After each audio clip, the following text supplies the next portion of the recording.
Hey everybody, welcome back to Metroid Zero Mission. We're in part 10 and more backtracking. Wait, this is part 10 or part 9? Oh right, part 9. Yeah, let's say. Hold on. You know, it may be just me, but Samus looks a lot oranger in this, not just because she's underwater. No, it's more because the design you're probably used to in Smash Brothers. That's the designer for Various suit, which is another suit you get later on. She always looks like this. No, my fault. We already have the Various suit. It's just a little less distinctive here, because like the Various suit in Super Metroid, that's the one that you're probably most familiar with, because that's the one that Smash Brothers uses. Probably. You know, while you were like putting those bugs into that thing to let it die or whatever, I started thinking the best way to get rid of bugs is by drowning them, which that never works in real life. Well then, we did. I didn't actually drown them. I just let them to feed on that gooey thing. And actually, what's a really nice touch is after you do that, they stop attacking you because they appreciate you feeding them.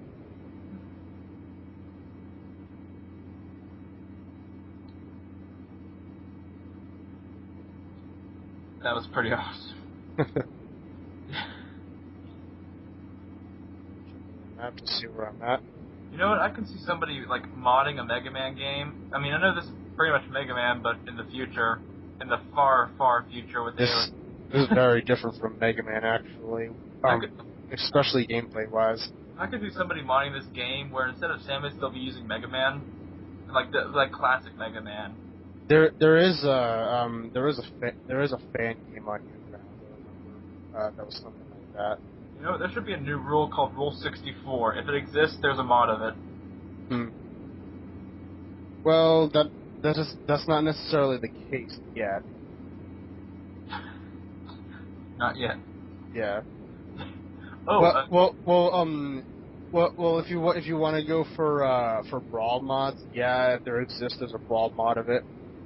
If it exists, there's a brawl mod of it. You know, speaking of mods, I just recently learned that the guy who created Gary's mod, you know, Gary, is actually working on an indie game right now. I'm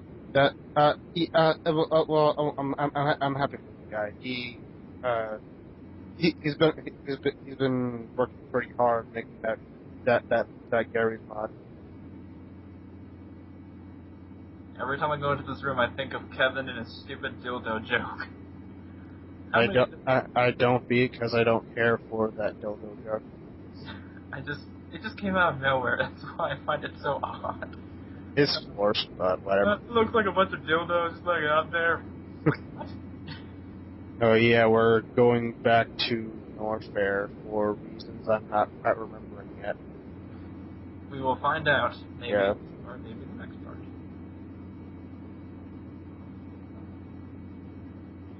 Norfair. That's a little bit unoriginal because, I don't know, just, it's a weird name. Norfair. Well, I don't see how it's unoriginal. I mean, you don't exactly hear that name often.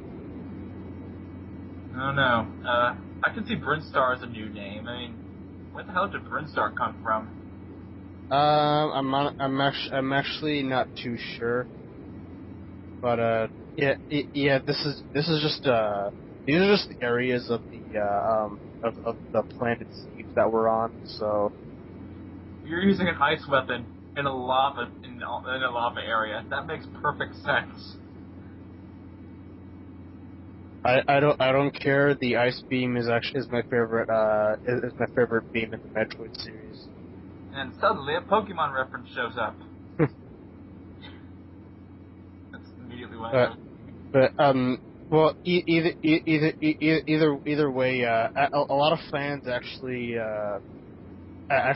dislike the ice beam just because it just freezes the enemy first. Then you gotta throw a few more shots in just to kill the enemy. But I personally like but as a platformer fan, I like using the enemies as platforms that way. You know, we were talking about fan bases earlier that was not in this video, but like, how are the Metroid fan base? Because we talked about how bad fan bases are because we are in the fan bases themselves. The Metroid fan base is actually pretty cool. When it comes to games that don't get represented all that often, the fan bases of Metroid and Star Fox are pretty cool. Though the Earthbound fan base, it's another story about that one. This is actually a fan base for Earthbound? Yeah. Wow. It seems like most games didn't come out in Japan. It only came out in Japan. I find that a little bit surprising. Well, it's not so much that Earthbound. It's not so much that Earthbound came in Japan. It's just it only had very few copies that got sent shipped to America and Europe, and the copies went out fast. Interesting. Fan bases. How we love them, and yet we are a part of them, and we also hate them. You know what? Out there somewhere, there's somebody saying the exact same thing about a fan base that we're in. Yeah, of course. Well, it's not like we're gonna sit there and deny that the Sonic fan base is awesome, because we're Sonic fans. Yeah, we're major Sonic fanboys, but you will admit they kind of suck. Yeah, most of them are pretty ridiculous, but I still think the fighting game community is worse when you get them all bunched up in one website. I can't really decide whether or not I hate the Naruto fan base more or the Sonic fan base more. Maybe Naruto, but, you know. Oh, look! We're ending. Yeah, we're ending. Be prepared for